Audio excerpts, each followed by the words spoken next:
Alors, il me fait plaisir de vous présenter nos 4 panélistes de la table ronde. Ce sont, à notre avis, des sommités sur la laïcité. Accueillons d'abord notre première panéliste, Madame Louise Mailloux, professeure de philosophie au Collège du Vieux-Montréal, cofondatrice du collectif citoyen pour l'égalité et la laïcité, CCL, dont elle a été l'éditrice du site Web.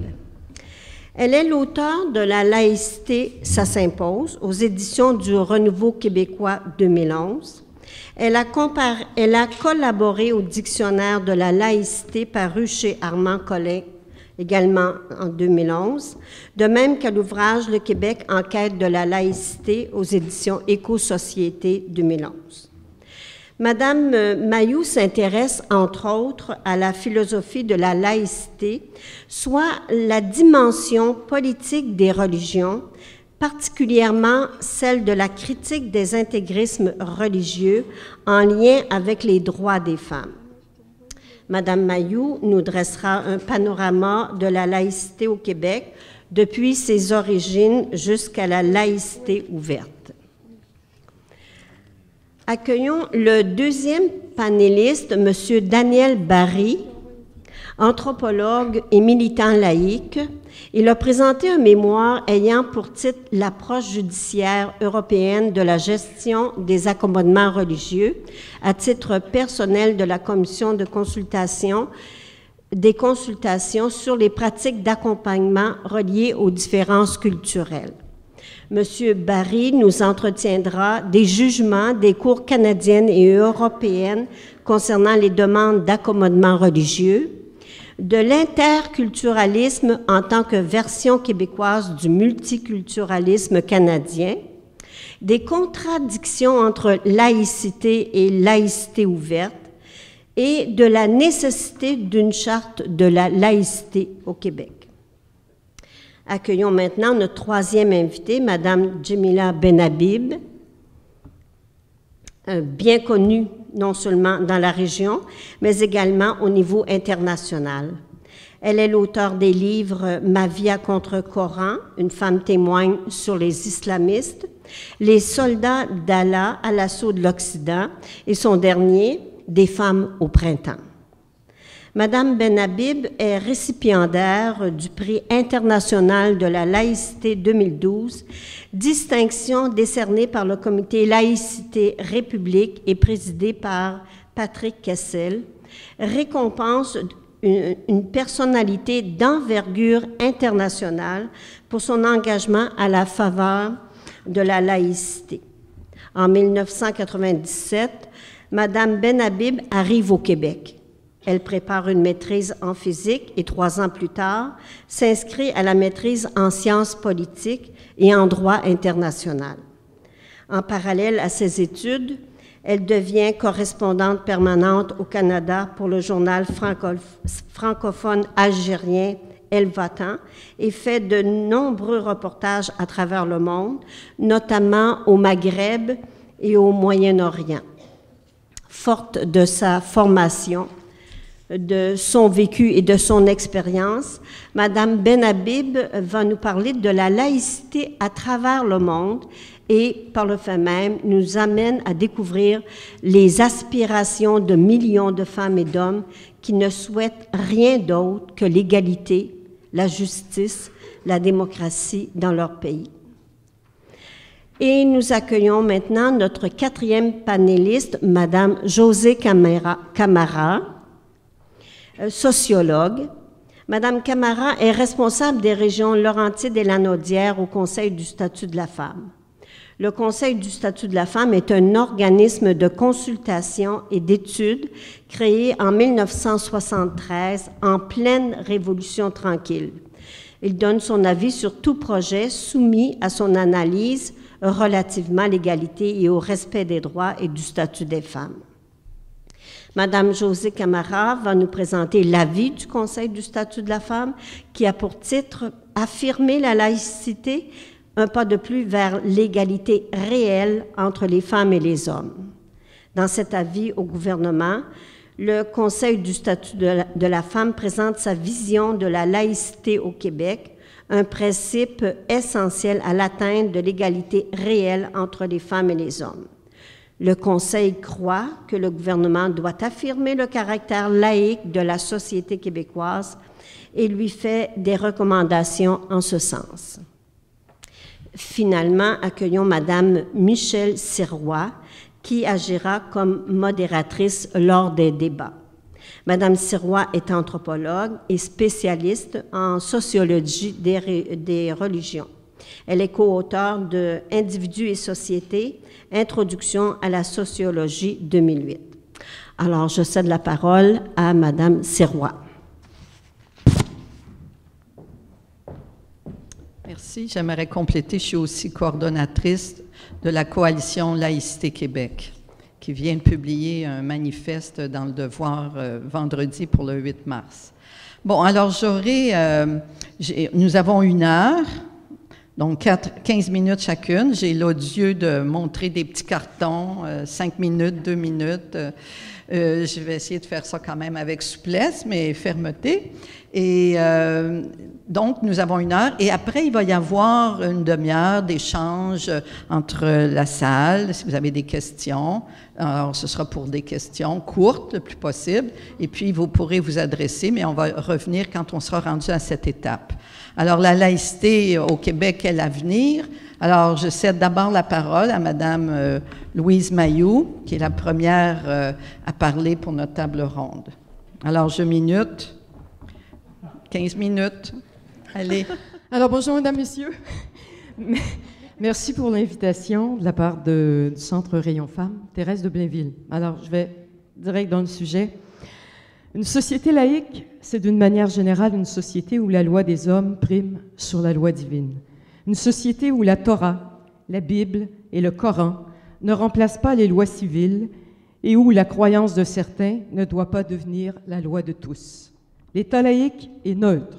Il ne privilégie ni n'impose aucune religion, laissant ainsi à chacun la liberté de choisir ses croyances ou ses convictions.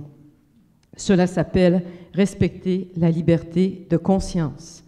L'État laïque est neutre parce que l'État est public, qu'il s'adresse à tous les citoyens, qu'ils soient catholiques, protestants, athées, juifs ou musulmans, qu'il s'adresse à eux dans ce qu'ils ont de commun, alors que la religion est une affaire particulière, personnelle et privée, qui n'a pas sa place dans les institutions publiques. Bref, les gens ont la liberté de croire ou de ne pas croire, mais cela ne leur donne pas pour autant le droit d'imposer leurs croyances dans l'espace civique. L'État laïque s'adresse à des citoyens égaux, ayant tous les mêmes droits et les mêmes devoirs, quelles que soient leurs croyances, et où chaque citoyen ne peut invoquer sa religion pour se soustraire aux règles et aux lois communes, justement parce que dans l'État et dans ses institutions, les lois civiles ont préséance sur les lois divines. En gros, l'idéal d'une société laïque pourrait se résumer à cela. Maintenant, comment fait-on pour réaliser cela? La recette est simple, c'est en séparant l'Église de l'État, en éloignant la religion de la politique. On entend souvent dire que la laïcité est anti-religieuse, que c'est de l'athéisme et qu'un État laïque veut supprimer les religions. Rien n'est plus faux. Séparer n'est pas supprimer. Loin de les supprimer, l'État laïque inclut toutes les religions et même leurs contraires. Il les inclut toutes parce qu'il n'en impose aucune. En ce sens, il permet le maximum d'ouverture. Cet idéal laïque n'est pas tombé du ciel. Il a été rendu nécessaire alors qu'au XVIIe siècle, les guerres de religion mettaient l'Europe à feu et à sang. C'est à ce moment-là que la laïcité est apparue comme la solution pour pacifier cette Europe meurtrie par ces religions d'amour qui se faisaient âprement la guerre. L'exigence laïque est née non pas pour se débarrasser des religions, mais pour mettre un terme aux rivalités religieuses qui leur sont congénitales, parce que contrairement aux religions, la laïcité prône la tolérance, cette tolérance qui sera traduite au siècle des Lumières par la Déclaration des droits de l'homme. Pendant longtemps, l'histoire du Québec a été liée à celle du catholicisme. Du début de la colonie jusqu'à la Révolution tranquille, l'Église catholique a joué un rôle politique prépondérant dans notre société contrôlant des secteurs névralgiques tels celui de l'éducation, celui de la santé, des services sociaux, exerçant son emprise dans le domaine de l'édition scolaire, celui de la culture, celui des arts et des médias. Bref, l'Église était partout présente, dans nos institutions comme dans nos vies, jusque dans la chambre à coucher, si bien que le Québec d'hier était peuplé presque exclusivement de catholiques, qu'on pourrait dire automatiques. Avec la Révolution tranquille, l'État québécois a pris ses distances vis-à-vis du clergé catholique pour affirmer son autonomie et prendre en charge des institutions auparavant gérées par l'Église. En 1958, il y a eu la création du ministère du Bien-être social et de la jeunesse. 1961, une loi sur l'assurance hospitalisation et la mise sur pied du ministère des Affaires culturelles. Puis, en 1964, la création d'un ministère de l'Éducation qui va laïciser les universités, laïciser les savoirs et abolir les collèges classiques pour les remplacer par des cégeps laïques. Mais d'importants compromis ont été faits avec l'Église dans le domaine de l'éducation. Des postes de sous-ministres associés de foi catholique et protestante, ainsi que des comités catholiques et protestants du Conseil supérieur de l'éducation ont été créés, alors que les écoles publiques demeurent confessionnelles et qu'elles continuent à dispenser un enseignement religieux. Ces compromis majeurs furent en quelque sorte l'échec de la commission Parent. Il faut comprendre ici à quel point l'école comme institution joue un rôle capital dans la transmission des valeurs comme celle d'une foi pour une Église qui veut garder son emprise sur le peuple. C'est donc sur le terrain de l'éducation que la bataille pour la laïcité va se concentrer avec pour objectif la déconfessionnalisation des écoles publiques. Dans les années 90, sous l'effet de l'immigration, la diversité religieuse s'accroît dans nos écoles publiques, faisant que des élèves recevaient un enseignement confessionnel parfois contraire à leur religion. Bref, l'enseignement catholique et protestant devenait problématique parce qu'il contrevenait à la Charte québécoise des droits de la personne comme à la Charte canadienne des droits et libertés qui garantissent la liberté de religion. La laïcisation du système scolaire devenait alors un impératif de plus en plus pressant. 1997 sera l'année de la déconfessionnalisation des commissions scolaires, dorénavant organisées sur une base linguistique. En 1999 se tiendra une commission parlementaire sur la place de la religion à l'école. Le Québec se divisa alors en deux camps.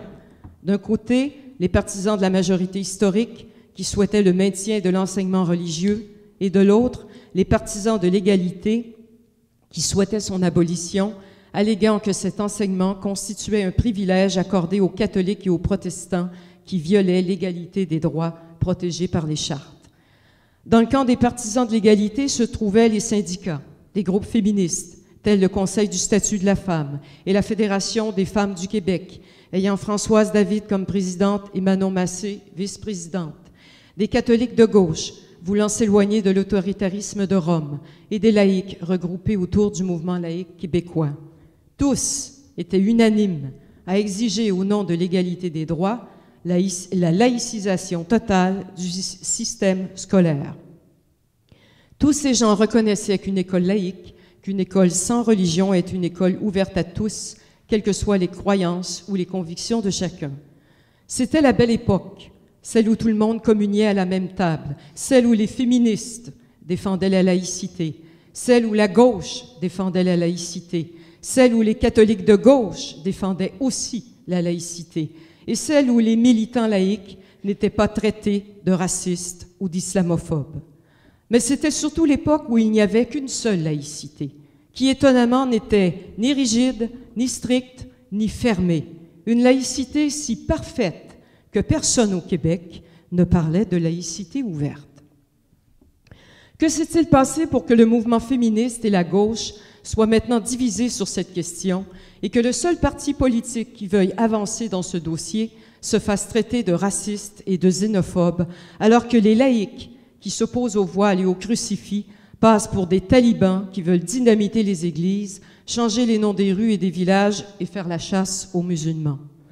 Que s'est-il passé pour que Québec solidaire, la Fédération des femmes du Québec, les catholiques de gauche et la Ligue des droits de l'homme abandonnent le combat laïque et défendent aujourd'hui les femmes et les fillettes voilées, alors qu'il y a 8 ans, ils abhorraient le crucifix et les cornettes de nos bonnes sœurs? Que s'est-il passé pour qu'en moins de 10 ans, en 2007, lors de la commission Bouchard-Taylor, on se retrouve tout à coup avec 2 modèles de laïcité et que cette laïcité si admirable des années 90 ne soit plus la bonne? C'était aussi l'époque où il n'y avait qu'un seul féminisme et un seul ennemi, le patriarcat. Un féminisme qui inspirait la gauche et qui faisait dire à Françoise David, alors présidente de la Fédération des femmes du Québec, que toutes les religions oppriment toutes les femmes. Un féminisme si parfait que même les femmes chrétiennes ont trouvé dans de Beauvoir de quoi critiquer la Bible et leur Église. Que s'est-il passé pour que l'on se retrouve maintenant avec 2 féminismes, l'un occidental et l'autre musulman? Parce qu'il ne faut pas s'y méprendre, il n'y a pas d'autre féminisme. Un pour les lesbiennes, un pour les prostituées, un autre pour les handicapés, et il n'y a pas non plus de féminisme bouddhiste ou hindou. Un féminisme pour les blondes, un autre pour les brunes, et un troisième pour les rousses. Non, à la Fédération des femmes du Québec, nous avons maintenant 2 féminismes, l'occidental repentant et le musulman triomphant. Un féminisme qui mélange l'islam avec les prostituées et les lesbiennes et qui dit que les femmes blanches occidentales oppriment celles qui sont noires en fauteuil roulant et que les femmes blanches de la majorité euro-descendante dont la salle est remplie ici aujourd'hui ont le réflexe colonialiste facile de s'être déjà pratiqué sur les femmes autochtones qui, comme l'affirmait Samira Laouni en entrevue à Radio-Canada en décembre sur le niqab dans les cours de justice, disait que les femmes musulmanes d'Afrique du Nord qui vivaient à Montréal avaient la même oppression que les femmes inuites du Grand Nord. Wow! Ça décoiffe l'intersectionnalité, non? Et j'ai bien hâte d'entendre Mme Laouni défendre les lesbiennes et de la voir avec son voile au défilé de la fierté gay.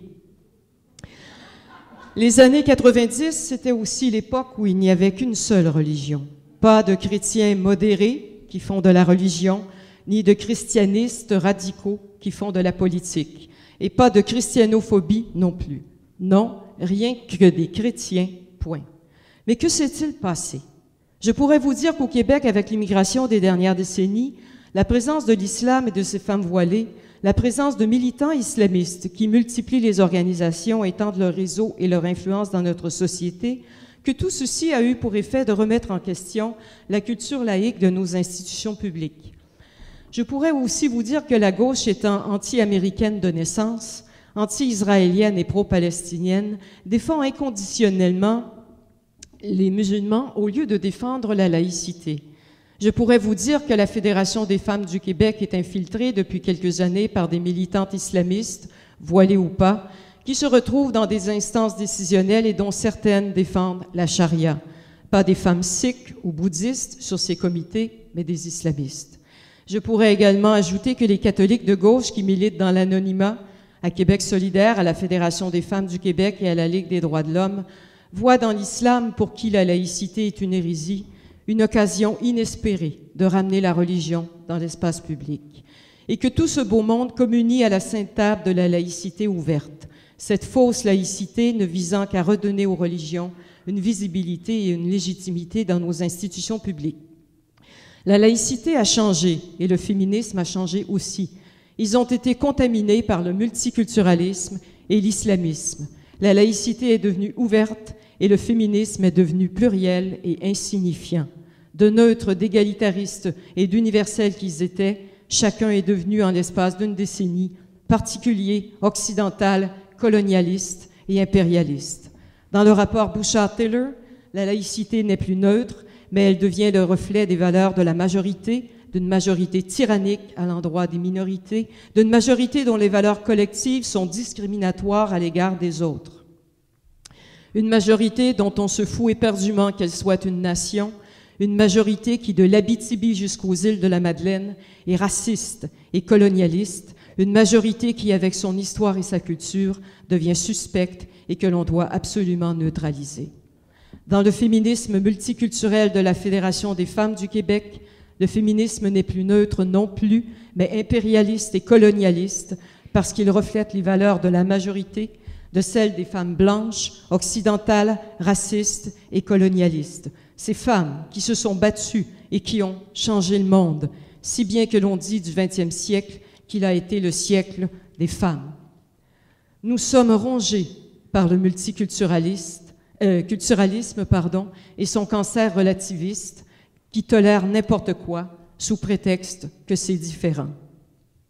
Nous, les femmes, nous, les laïcs, nous devons être fiers de ce que nous avons accompli et continuer d'aller de l'avant, sans douter de soi, sans renoncer à soi, sans se laisser humilier par des gens qui défendent le voile ou le niqab, sans se laisser humilier par des gens qui plaident l'indignité pour les femmes, sans se laisser mépriser par des islamistes qui n'ont en tête que de nous imposer la charia. Ça suffit. Nous devons maintenant retrouver confiance dans la laïcité et dans le féminisme qui nous a toujours unis. Et ne pas oublier ce que disait Pierre Falardeau. Si tu te couches, ils vont te piler dessus. Mais si tu restes debout, ils vont devoir te respecter.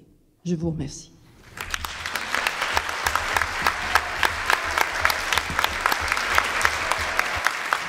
Merci d'être entré dans la minute. OK, alors je vais présenter donc, j'ai le tour, je crois, de Daniel Barry. Et puis, ça va être un peu plus difficile de passer le petit 5 minutes, là, mais je vais essayer de bien tenir. Alors, 15 minutes pour toi, Daniel, OK? Merci. Alors, la table est mise avec ce que vient de nous présenter Louise. Je vais être un petit peu plus, peut-être terre à terre. En fait, parler des éléments plus juridiques, là, les considérations plus juridiques de la laïcité.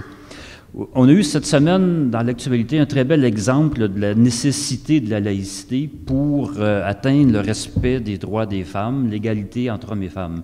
Vous savez qu'à l'ONU, actuellement, il y a la commission de l'ONU sur le statut de la femme qui siège au début de la semaine et dont les travaux continuent la semaine prochaine, et qui a comme projet de déclaration, au terme des travaux, communiqué dans lequel il serait dit que les religions et les coutumes ne peuvent pas se servir de prétexte à un État pour déroger à ses obligations de respecter ou de combattre la violence faite aux femmes.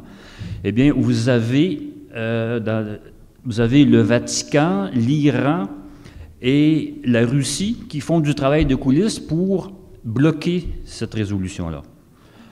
Alors, le Vatican, l'Iran et la Russie, donc une alliance qui semble contre nature, qui se ligue pour bloquer la lutte au respect des femmes, au nom de religion et de tradition.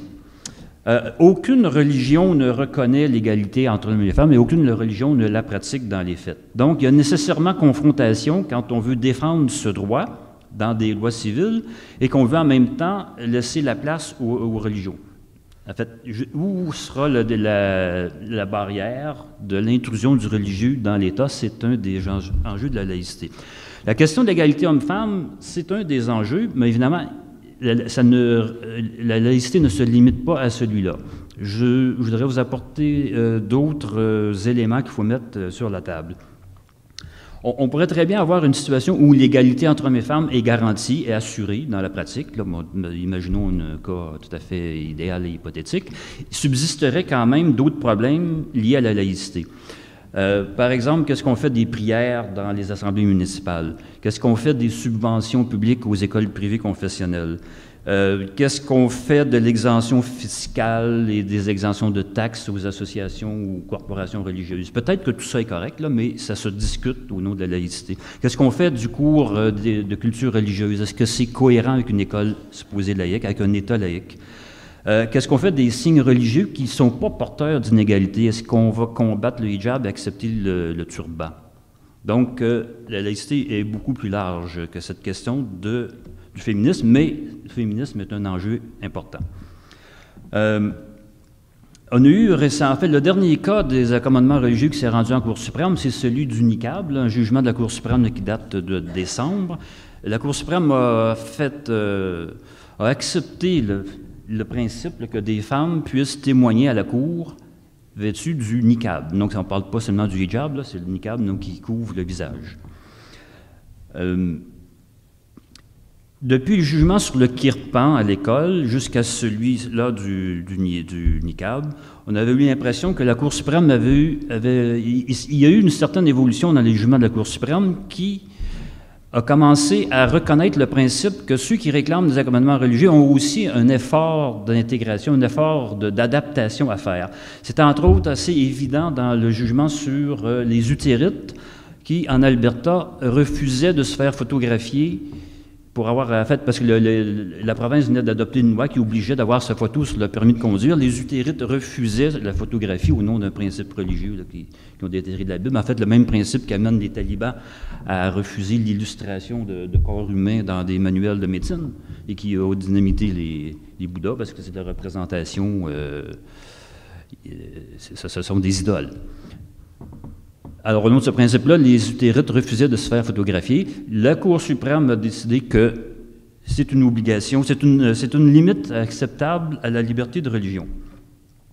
Et la Cour suprême a même dit qu'il appartient à cette communauté de trouver des alternatives au transport sur la voie publique s'ils ne veulent pas se contraindre aux exigences de la loi. Donc, ils ont une obligation de leur part à trouver des alternatives. Et la Cour disait que conduire sur la voie publique n'est pas un droit. C'est un privilège que l'État nous accorde. Les routes sont construites par l'État. L'État est en droit de réglementer l'usage des routes. Il faut un permis, il faut une auto immatriculée, il faut avoir des assurances. Et sur le permis, il faut avoir sa photo pour pouvoir être identifié. Alors, si on n'accepte pas ça, on peut prendre la charrette. Avec le niqab, il y a eu un recul sur ce principe-là, en fait, puisqu'on accepte là, donc, que le visage soit voilé à la cour. On peut donc, au Canada, obliger d'avoir une photo sur un passeport à visage découvert. On peut obliger d'être à l'assermentation de citoyenneté à visage découvert. On peut obliger d'avoir une photo sur son permis de conduire et sur le passeport, mais on peut témoigner à la cour à visage couvert. Il y a un certain problème de logique ici. Dans le cas en question, c'était la femme qui était plaignante. Qu'est-ce qu'on fait quand ce sera une accusée? Donc, il y a un principe là, de justice, de respect des principes de justice qui est atteint ici. Le jugement ne tient aucun compte des dimensions politiques du niqab. Cet aspect-là est complètement occulté, ni de l'aspect qu'on peut trouver un asservissement de la femme dans ce vêtement. Et le jugement ne tient aucunement compte qu'il n'y a aucune obligation religieuse dans l'islam à ce que la femme ait le visage couvert. Et même s'il y en avait, ce n'est pas nécessairement en soi une raison pour l'accepter. Donc, c'est du jugement à la pièce aussi parce que la Cour retourne en fait aux cours supérieurs le soin de déterminer si dans telle circonstance c'est acceptable ou non. C'est vraiment de l'accommodement raisonnable à la pièce. Tout ça parce qu'au Canada comme au Québec, il n'y a pas de déclaration formelle de la laïcité de l'État. On a une laïcité de fait. C'est une laïcité de jurisprudence qui découle des autres droits qui sont reconnus dans les chartes. On a le droit à l'égalité, on a le droit à la liberté de conscience. C'est de ça que découle la laïcité. Il n'y a pas d'affirmation juridique de la laïcité de l'État. Et bon, la jurisprudence, ça fluctue selon l'évolution du droit aussi. Et tout principe qui n'est pas protégé dans une loi est soumis à l'érosion. Et c'est ce qu'on a. En fait, c'est ce que produisent les demandes d'accommodement religieux. On érode le principe de laïcité alors que le principe lui-même n'est même pas encore reconnu dans les lois. En 2011, au Québec, un cas un petit peu semblable, celle pas du niqab, mais du hijab porté par une gardienne de prison. C'est une plainte devant la Commission des droits de la personne qui allait se rendre au tribunal des droits de la personne et le gouvernement, entre autres la ministre de la Condition féminine, Christine Saint-Pierre, a court-circuité la démarche en acceptant que la gardienne de prison porte son niqab. Son hijab. Et là, je vous lis une déclaration de la ministre. C'est un accommodement raisonnable, donc la demande qui était faite. On peut tourner la chose dans tous les sens, mais le fait qu'on irait à l'encontre des deux chartes, si on interdisait le port du signe religieux, c'est la liberté de religion. Si on tournait la chose dans tous les sens, c'est pas sûr qu'on arrive à la conclusion de la ministre. Elle poursuit. Comme féministe, je ne peux pas dire que je trouve ça très beau, un hijab. Ça n'a rien à voir, absolument rien à voir. Moi, le petit foulard à la Benaïr Routeau, ça peut être coquet. C'est pas là le problème. En fait, c'est ce que ça représente. C'est une confession de laïque, Daniel? Pardon? C'est une confession de laïque aujourd'hui? Ou... Je sais très bien tout ce que représente toutes les formes de voile possibles, mais c'est pas une question de coquetterie, le problème. D'accord. Bon. Alors, c'est ce qu'elle semble nous dire. Moi, je ne trouve pas ça très beau, un hijab, mais à partir du moment où les femmes majeures et vaccinées disent que c'est leur façon d'exprimer leur foi, on ne peut pas les en empêcher. Eh bien, la ministre a ici parlé à travers son chapeau. Parce qu'il n'y a absolument aucun cas de port de signes religieux dans la fonction publique qui s'est rendu devant les tribunaux. Ça ne s'est jamais produit. On en aurait eu un là, et puis ils ont court-circuité la démarche. La question du turban dans la GRC, on pense souvent que c'est la Cour suprême qui l'a accepté, c'est pas ça. Ça a été accepté par le commissaire à la GRC, et il y avait même un avis. En fait, le commissaire n'a pas voulu que ça se rentre dans les tribunaux parce que, en fait, ils ont voulu. En fait, c'est la pratique là, du multiculturalisme canadien. Le commissaire a pris sa décision et la décision a été contestée, mais en fait, ce qui a été contesté, c'est le fait que lui ait pris une décision dans un cas pareil, et non pas sa décision elle-même. Je ne sais pas si vous voyez, là, on disait que ça allait au-delà de ses fonctions. Alors, mais la Cour a reconnu que c'était dans ses fonctions, mais la Cour a dit « De nombreux éléments de preuve montrent qu'il est fortement dans l'intérêt de la population que l'uniforme de la police soit libre de tout symbole qui dénote l'allégeance de l'agent à un groupe religieux particulier. » Autrement dit, on va un peu à l'encontre de la décision, mais on reconnaît qu'il avait le droit de prendre une décision, mais que ce n'est pas ce qui était souhaitable. Quand la ministre dit qu'on ne peut pas l'en empêcher, il y a eu plusieurs accros, en fait, plusieurs lois limitent les différentes libertés fondamentales. La loi sur la fonction publique interdit aux fonctionnaires de porter des signes d'appartenance politique. C'est une limite à leur expression de leur conviction politique et c'est reconnu conforme aux chartes. La loi 78, l'année dernière, qui a limité, en fait, qui a limité les manifestations en imposant certaines exigences, restrictions. Certains juristes disaient qu'il va falloir la clause dérogatoire pour que ça passe. Mais finalement, ça s'est rendu au tribunal, ça a été accepté. C'est une limite à la liberté d'expression de 5 minutes. Le cours d'éthique et culture religieuse s'est lui aussi rendu en Cour suprême. Et la Cour suprême dit que aucun droit n'est absolu. La Charte canadienne n'oblige pas le législateur à n'entraver d'aucune manière la pratique religieuse. Donc, il est légitime, mais justifié dans certains cas, de limiter l'expression religieuse. Dans le jugement sur les utérites, on dit que conduire sur la voie publique n'est pas un droit, mais un privilège. Travailler dans la fonction publique, ce n'est pas un droit. C'est un privilège que l'employeur accorde à certaines personnes qui répondent aux normes d'un poste. Donc, le même type d'argument peut aussi se faire dans ce cas-là. Le jugement sur la prière municipale à Saguenay, le jugement du tribunal des droits de la personne, demande de retirer les symboles religieux dans les salles de réunion pour respecter la neutralité des lieux. Cet argument-là vaut aussi pour les personnes qui représentent l'État, qui doivent respecter la neutralité de l'État. Notre ami Gérald Bouchard, donc, qui lui défend la laïcité ouverte et qui est ce que j'appelle, moi, le multiculturalisme, qu'il lui appelle de l'interculturalisme, nous dit que si le Québec limitait le port de signes religieux dans la fonction publique, le Québec serait au banc des nations démocratiques. Alors, allons voir qu'est-ce qui se passe en Europe. En Allemagne, plusieurs États ont adopté des lois qui interdisent aux enseignants le port de tout signe religieux, y compris les signes musulmans et chrétiens, dont la soutane. En Belgique, dès 1994, un tribunal considérait que le port du hijab était un choix et non pas une obligation. Il l'a interdit à l'école, le tribunal de Liège. 2005, encore en Belgique, la plupart des écoles interdisaient le hijab, tant aux élèves qu'aux enseignantes. Et ici, c'était en conformité avec un jugement de la Cour européenne des droits de l'homme. L'Angleterre, la Finlande, la Suède, une interdiction du niqab à l'école au nom des règles minimales de la pédagogie. Il faut savoir à qui on enseigne et comment enfin, ça vient limiter toute communication. En France, Conseil d'État, c'est un tribunal, oblige les Sikhs à retirer le turban pour avoir leur photo sur le permis de conduire. La loi Stasi, qui interdit les signes religieux ostentatoires à l'école, a passé le test du tribunal. Et dans le test du tribunal, qui était le Conseil d'État, on se fonde sur un jugement de la Commission européenne des droits de la personne sur le cas de la Turquie qui interdit le hijab dans les universités parce que, pour deux raisons, la Turquie est un État laïque et on considère en Turquie que le hijab est un signe politique et non religieux, donc sur les deux fronts, on pouvait l'interdire. Dans tous dans tous les cas en Europe où l'État a une déclaration de laïcité quelconque ou de neutralité religieuse, la Cour européenne a reconnu que la laïcité est une raison valable, légitime, pour limiter le port de signes religieux de la part des employés de l'État. Mais si un État n'a pas de déclaration de laïque, là, il n'y a pas de prise. Et la Cour européenne, dans ce temps-là, a tendance à donner raison aux plaignants qui veulent afficher des signes religieux. En Italie, on a eu l'affaire des crucifix à l'école en 2009.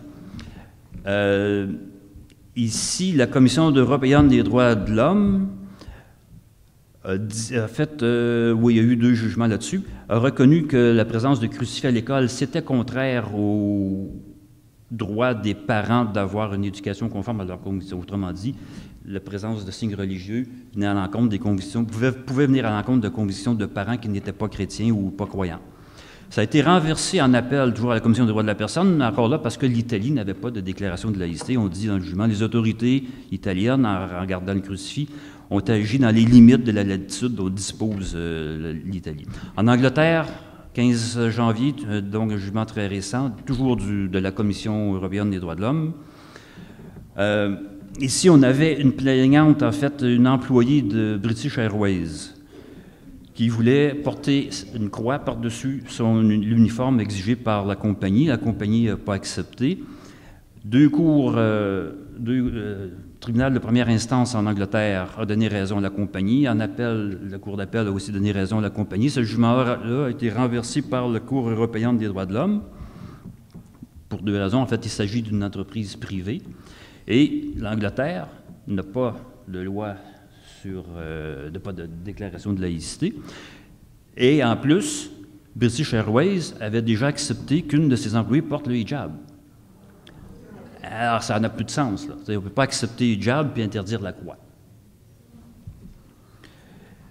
Dans ce jugement, donc, c'est pour nous les 2 éléments à considérer, c'est-à-dire qu'il n'est pas nécessaire pour les tribunaux qu'on allègue une obligation religieuse pour accepter le signe religieux. Parce que la compagnie British Airways disait, dans le cas du hijab, c'est une obligation, mais pas dans le cas de la croix.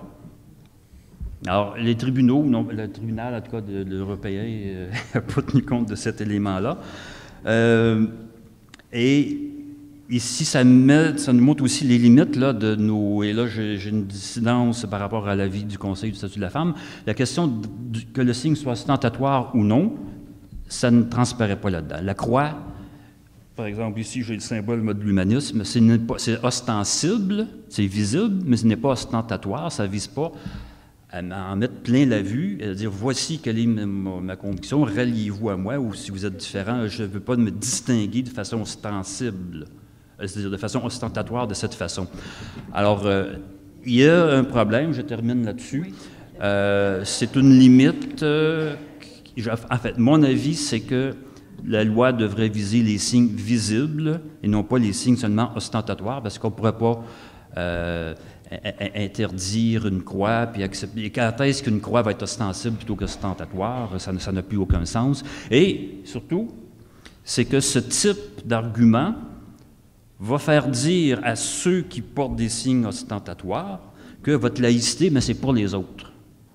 Si on veut faire le ménage, commençons par notre cour. On ne peut pas interdire des signes religieux à certaines religions puis garder le crucifix à l'Assemblée nationale. Ça n'a aucun sens. Merci.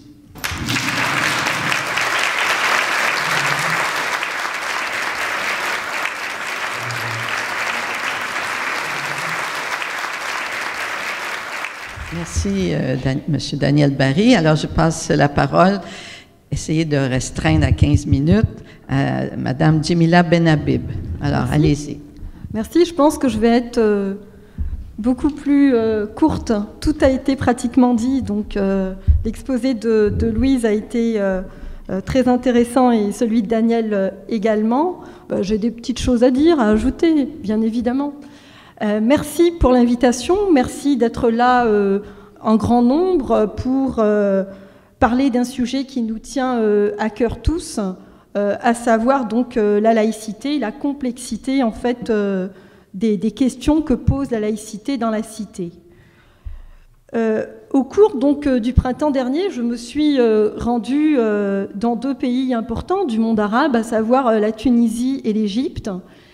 Et je souhaitais, à travers ce voyage, pouvoir sonder un petit peu la population, pouvoir capter les passions, les rêves, mais aussi accompagner des militants laïcs, des militantes féministes, arabes et musulmans. Cela, on entend très peu parler d'eux. On pense que le monde arabe ou le monde musulman est quelque chose d'homogène et qu'il y a une fatalité islamiste dans le monde arabe et dans le monde musulman. Or, il n'en est rien.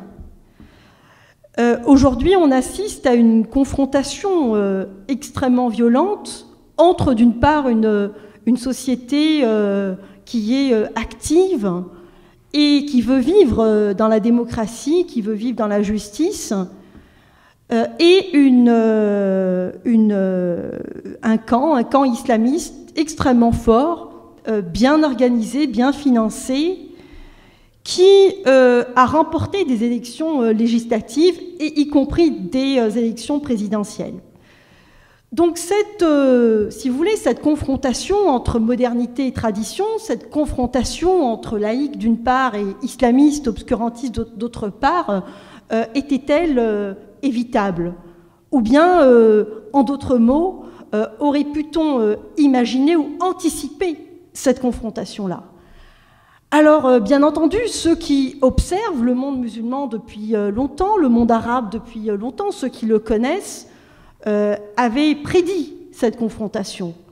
Parce qu'on sait que dans le monde arabe, s'il y a une force organisée, une force politique organisée, c'est celle malheureusement des islamistes. Elle s'est organisée donc depuis à peu près les années 1928, à travers la confrérie des frères musulmans donc en Égypte, et depuis ce moment-là, elle répand son venin un peu partout, et y compris en Europe et en Amérique du Nord. Donc ils ont remporté aujourd'hui, enfin quand je dis aujourd'hui, il y a quelques mois, leur première victoire électorale en Égypte et en Tunisie. Si vous voulez, la question principale qui se pose, c'est d'abord pourquoi la confrontation et quelle forme prend la confrontation. Alors, la confrontation, elle se situe entre deux projets de société totalement antagoniques. Il y a d'une part des gens qui veulent revenir en arrière et tourner les aiguilles de la montre de 14 siècles, et d'autre part des jeunes, des vieux, des syndicalistes, des amoureux, des papillons, des dinosaures, des je ne sais quoi, qui résistent à cet assaut et qui, eux, veulent vivre à leur époque. Alors on dit souvent que le monde arabe est cette entité homogène absolument figée. Or, en Tunisie, il n'en est rien. Dès, par exemple, les années 56, Bourguiba, à travers le statut personnel, est allé à l'encontre du dogme islamique, par exemple, en interdisant la polygamie, en interdisant la répudiation. Il a donné cette possibilité aux femmes en 1973, y compris d'avorter. Oui, on peut avorter en Tunisie. Ce qui est unique, ce qui est singulier, si vous voulez, dans le monde arabe. Donc, cet exemple nous montre bien qu'on peut faire différemment et qu'il y a certains États qui ont fait différemment. Étaient-ils moins musulmans? Absolument pas. Ils avaient une autre façon, si vous voulez, de vivre l'islam. C'est-à-dire qu'ils vivaient l'islam d'une façon beaucoup plus moderne. Donc c'est dire qu'il est possible aujourd'hui de vivre en conformité avec ce qu'on est, avec sa pluralité, son identité, sa complexité, et en même temps être musulman. L'un n'est pas en contradiction avec l'autre. Pour autant que les lois qui régissent donc l'État ne soient pas religieuses. Or, aujourd'hui, les islamistes, que veulent-ils faire? Ils veulent, d'une part, larguer l'héritage de Bourguiba, c'est-à-dire cet héritage moderniste et laïque, et d'autre part, imposer une autre façon de voir, de vivre, et imposer des règles religieuses. Alors bon, Il se trouve que des fois, ils avancent et que par moments, quand ils sentent que la résistance de la rue est importante, ils reculent. Mais cette arrière-pensée-là, elle est là, elle est réelle et elle existe. En Égypte, par exemple, il y a eu 4 propositions de projet de loi.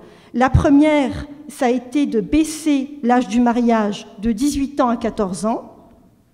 Alors, vous allez comprendre très vite pourquoi, parce que l'Égypte est un pays donc voisin de l'Arabie Saoudite. Et en Arabie Saoudite, il y a beaucoup de vieux monsieur qui ont beaucoup d'argent et qui ne savent pas quoi faire avec leurs sous et qui, de temps en temps, font des voyages. Et quand ils font des voyages, eh bien, ils aiment avoir du plaisir. Et pour se donner du plaisir, ils achètent des petites filles. Il arrive qu'ils achètent des petites filles de 12, 14, 16 ans. Et on appelle ça le mariage de jouissance. Alors la presse égyptienne fourmille d'exemples de récits de filles qui ont 18 ans, qui ont 20 ans et qui se sont mariées, par exemple, 20 fois, 30 fois, 40 fois, 50 fois, 60 fois. Et donc, elles racontent que le mariage a duré 2 heures ou a duré 2 jours ou 2 semaines. L'autre proposition donc, qui a été faite par un salafiste, c'est celle de décriminaliser l'excision. Bataille importante qui a été remportée récemment, y compris par l'adhésion de la femme de Moubarak. Il faut tout de même noter que l'excision n'est pas une pratique musulmane. Or, les islamistes la défendent, plus encore, les islamistes organisent des campagnes d'excision à travers l'Égypte. Et j'ai assisté donc à un voyage des gens qui s'apprêtaient justement à aller dans la campagne pour semer donc leur venin là en payant évidemment les familles. Troisième projet de loi qui n'est pas passé mais qui est aussi important, c'était celui de restreindre la possibilité des femmes à demander le divorce, qui est déjà extrêmement restreint, parce que la répudiation existe. Et quatrième projet de loi qui est un peu, fort en dose, c'est celui de permettre aux maris d'avoir des rapports sexuels avec leurs femmes après leur décès, soit 12 heures après leur décès. Donc, voilà un pays qui est à genoux face à la Banque mondiale et au FMI. Voilà un pays où les taux de chômage sont absolument explosifs. Voilà un pays où le système de santé public est quasiment inexistant. Voilà un pays où le système éducatif est inopérant. Et que font les parlementaires à l'Assemblée nationale égyptienne? Eh bien, ils placotent sur les femmes et ils veulent imposer aux femmes un nouveau statut. Je finirai simplement par vous raconter une page de résistance absolument extraordinaire à laquelle j'ai participé en Tunisie à l'université de la Manouba. Voilà une famille universitaire unie, soudée, autour d'un doyen, Habib Kazdali, qui a interdit le port du niqab au sein de son université, pendant les cours et pendant les examens. Et voilà qu'une lutte s'est enclenchée. Et voilà que des étudiants ont été menacés, que des enseignants ont été menacés, que l'université a été fermée, que des bureaux ont été saccagés. On comprend par là que cette lutte entre laïcs et islamistes, elle se fait d'une façon totalement inégalitaire, parce que les islamistes utilisent la terreur, parce que les islamistes utilisent la violence, ce que, bien entendu, ne font jamais les démocrates et ne font jamais les laïcs. Eh bien, voyez-vous, je suis revenue au Québec avec cette histoire comme une ironie. Osera-t-on, nous, un jour demander l'interdiction, par exemple, du port du niqab dans une université? Je ne le pense pas. Parce que nous n'en sommes pas là. C'est dire que dans le monde arabe et dans le monde musulman, il y a des résistances absolument extraordinaires qui, malheureusement, aujourd'hui, compte tenu du contexte politique et juridique, aujourd'hui au Québec et à l'échelle du Canada, ne se feraient pas. Donc, voyez-vous, il y a comme ça des ironies dans l'histoire, et celle-là, c'en est une. Merci.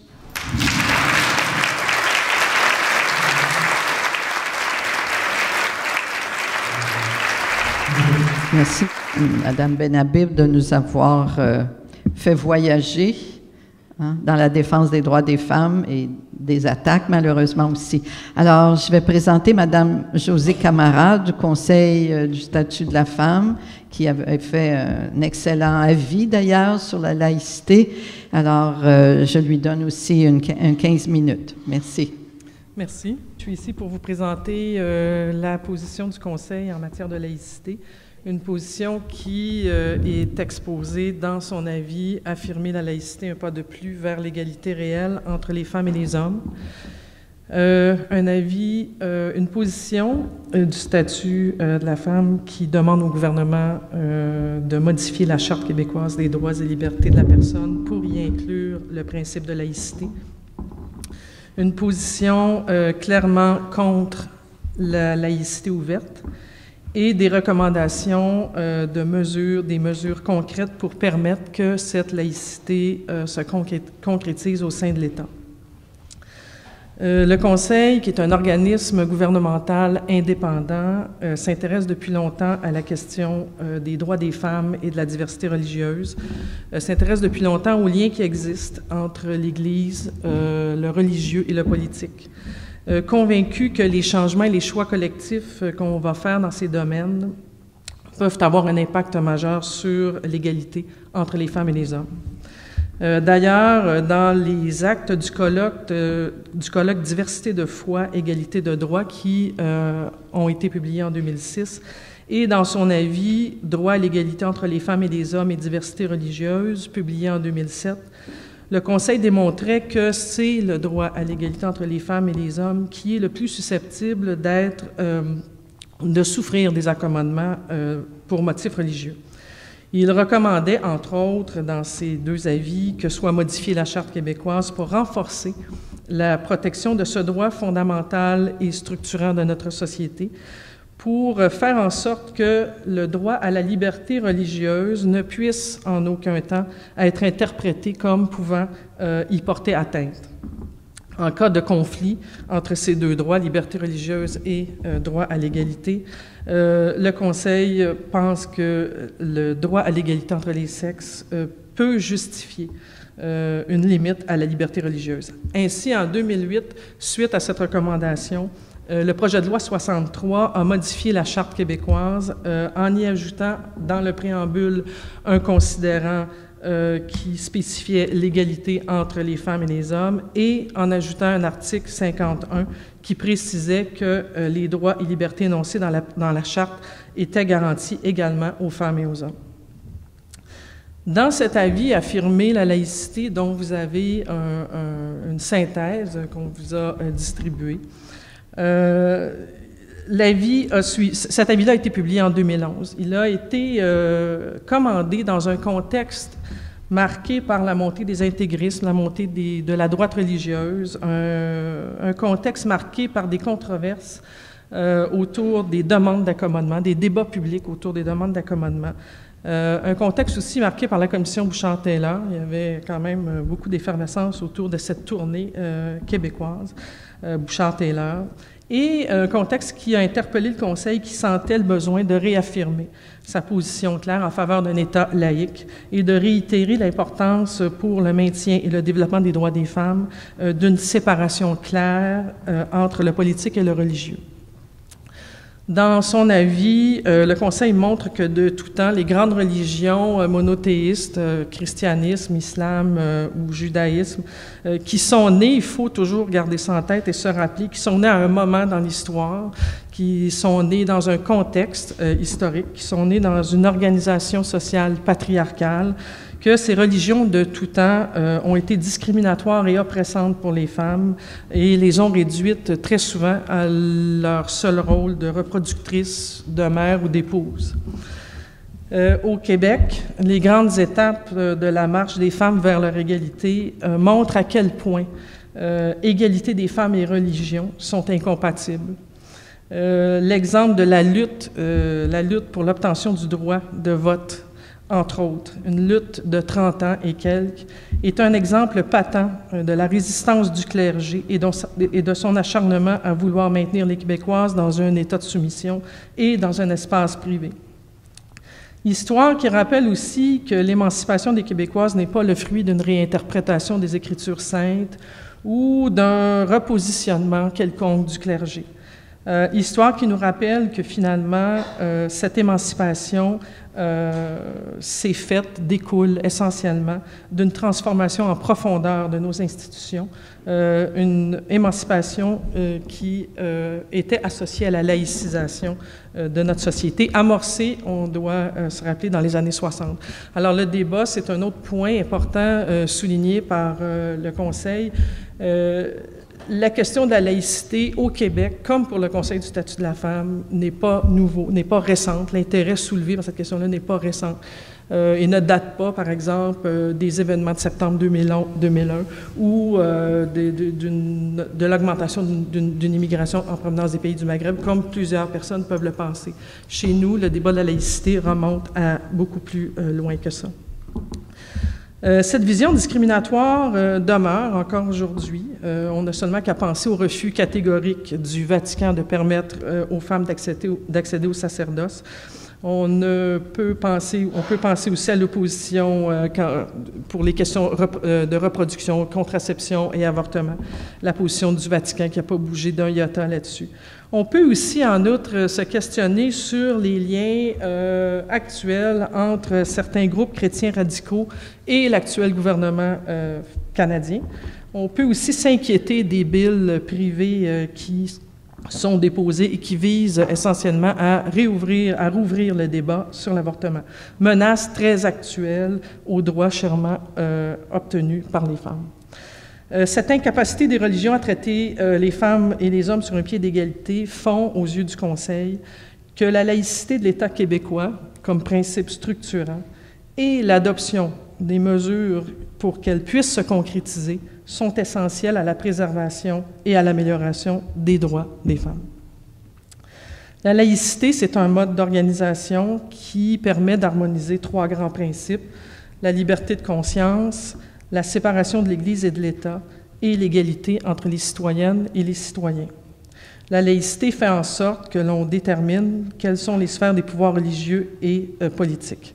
L'État est neutre et cette neutralité est garante de la liberté de religion et de la liberté de conscience. Elle permet de préserver notre liberté de croire et de ne pas croire, et elle assure à toutes les citoyennes et à tous les citoyens qu'ils bénéficient des mêmes droits, peu importe leur sexe, leur appartenance religieuse ou leur origine ethnique. La laïcité proposée par le Conseil est donc inclusive parce qu'elle permet de respecter les options spirituelles de chacune et chacun au sein de l'État. Elle interdit l'intégrisme religieux. Elle ne permettrait pas l'installation d'une religion d'État, par exemple, qui ferait en sorte que les normes religieuses seraient ou apparaîtraient des normes étatiques, ou qui pourraient nous amener à croire que l'action de l'État et la gestion de la société civile est guidée par une ou une autre religion. La laïcité, pour le Conseil, est essentielle à la démocratie parce que c'est du peuple que l'État tire sa source et non d'une quelconque puissance religieuse.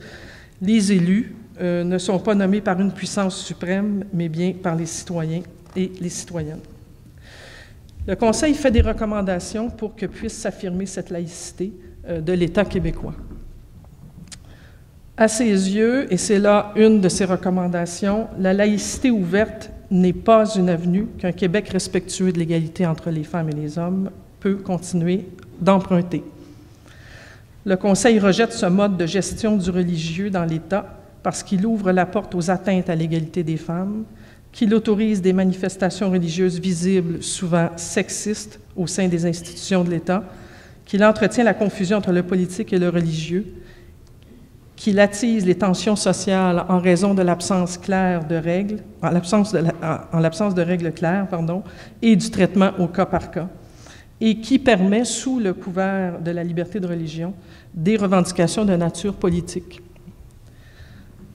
En mettant l'accent sur les différences entre les personnes et en négligeant le projet citoyen, En accordant aux tribunaux le pouvoir de faire régner en maître des droits individuels, le concept de laïcité ouverte qui s'inscrit dans la promotion du multiculturalisme est incompatible avec la politique interculturelle du Québec, avec le vivre ensemble autour de valeurs identitaires communes qui sont, on le rappelle, la primauté du français, l'égalité entre les femmes et les hommes et la neutralité de l'État, la séparation du politique et du religieux, la laïcité. L'affirmation de la laïcité de l'État québécois représente un choix collectif important. Et pour le Conseil, et finalement c'est une autre de ses recommandations, la tenue d'un débat public sur la laïcité est fondamentale, un débat qui pourrait prendre la forme d'une commission parlementaire. L'adoption de la laïcité comme principe fondateur de l'État s'inscrit dans un projet de société qui doit être rassembleur. On peut dire que le Québec aujourd'hui est une société laïque. Le processus de séparation des institutions publiques et de l'Église, amorcé dans les années 60, s'est achevé en grande partie avec la déconfessionnalisation de son système scolaire en 2005. L'Église ne s'ingère plus dans l'exercice du pouvoir de l'État. Le Québec est laïque par défaut. C'est une laïcité de fait, comme M. Barry le mentionnait, une laïcité qui n'est inscrite nulle part dans une charte, un texte officiel, un texte de loi, une constitution. Le Conseil recommande d'affirmer la laïcité de l'État québécois dans la charte pour que ce principe de séparation de l'État et de la religion devienne un principe autonome qui permettra de déterminer et de conditionner les autres droits. La modification qui est proposée prendrait la forme de l'ajout au préambule de la charte de la mention « considérant que l'État est laïque » et par l'ajout à l'article 9.1 de la mention « dans le respect de la laïcité de l'État ». Cette modification aurait pour effet d'ériger la laïcité en contrainte excessive et de faire en sorte de mettre un frein à des demandes d'accommodement individuel qui pourraient lui être contraires. Un point important, pour le Conseil, l'affirmation de la laïcité doit entraîner des effets concrets. La neutralité de l'État doit s'incarner. Il ne sert à rien de dire que l'État est laïque si cette laïcité-là ne se matérialise pas, ne s'incarne pas dans l'espace étatique et dans ses institutions. Une loi qui s'appliquerait aux institutions pourrait être adoptée pour permettre justement de préciser de quelle manière cette laïcité affirmée se concrétiserait, se matérialiserait. Cette loi viserait pour le Conseil uniquement les agentes et agents de l'État et non les usagers et usagères des services de l'État et viserait les agents et agentes de l'État qu'ils soient en contact avec le public ou non et peu importe l'échelon dans la hiérarchie qu'ils occupent. Alors, il y a deux propositions qui sont faites de modification de la loi. Modifier la loi sur la fonction publique afin d'étendre l'obligation de neutralité politique et de devoir de réserve qui est en vigueur actuellement et qui est imposée à tout fonctionnaire. Alors, d'étendre cette obligation-là aux manifestations religieuses nettement visibles et adopter aussi une loi qui prévoirait des modalités d'application du principe de laïcité, par exemple, qui établirait que les agents et agentes de l'État doivent s'abstenir d'afficher leurs convictions religieuses par le port de vêtements ou de signes nettement visibles sur le lieu de travail, dans le cadre de leurs fonctions, qui interdirait les signes et symboles religieux dans les institutions de l'État, sous réserve de leur caractère patrimonial. Le Conseil est d'avis que le crucifix à l'Assemblée nationale n'a pas sa place et qu'il pourrait tout simplement être déplacé dans un lieu où ne s'exerce pas le pouvoir de l'État. Une loi qui interdirait la récitation des prières, des fameuses prières d'ouverture dans les conseils municipaux, qui pourrait être, comme à l'Assemblée nationale, remplacée par une minute de silence. Et qui interdirait la participation des officiers de l'État, officiers et officières de l'État dans le cadre de leurs fonctions à des manifestations religieuses. Parmi une dernière recommandation, parce qu'il y a deux recommandations qui touchent les cours d'éthique et de culture religieuse, qui, dans la forme actuelle, semblent incapables de maintenir cette séparation entre le religieux, le prosélytisme dans les écoles, ce qui est d'autant plus préoccupant, et un État neutre. Alors, le Conseil recommande que, dans sa forme actuelle, le volet culture religieuse soit retiré tout simplement, et éventuellement qu'un cours sur le phénomène religieux soit intégré dans un cours d'histoire et d'éducation à la citoyenneté. Finalement, que les liens financiers entre l'État et le religieux soient examinés, subventions aux écoles confessionnelles ou privilèges fiscaux consentis à des communautés religieuses. Alors, je terminerai en disant qu'aux yeux du Conseil, le Québec est à l'heure des choix et qu'il est urgent d'affirmer de façon solennelle le caractère areligieux de l'État. Comme le rappelle le Conseil, affirmer la laïcité, c'est défendre un espace étatique où la liberté de conscience et de religion est préservée, c'est nourrir un principe démocratique en présentant un visage institutionnel neutre, c'est placer le principe de la séparation de l'État et de la religion au sein des valeurs collectives fondamentales et structurantes, c'est répondre adéquatement aux demandes qui découlent de l'instrumentalisation de la foi et de la montée de la droite religieuse et des intégrismes, c'est promouvoir la cohésion sociale, c'est soutenir le respect et la promotion du droit des femmes. Laïcité et égalité vont de pair. Le droit à l'égalité entre les femmes et les hommes ne doit souffrir d'aucun accommodement. Et, aux yeux du Conseil, une laïcité affirmée de l'État québécois, incarnée, matérialisée et concrétisée dans ses institutions, est un outil fondamental au maintien et à la préservation de ses droits. Merci de votre attention.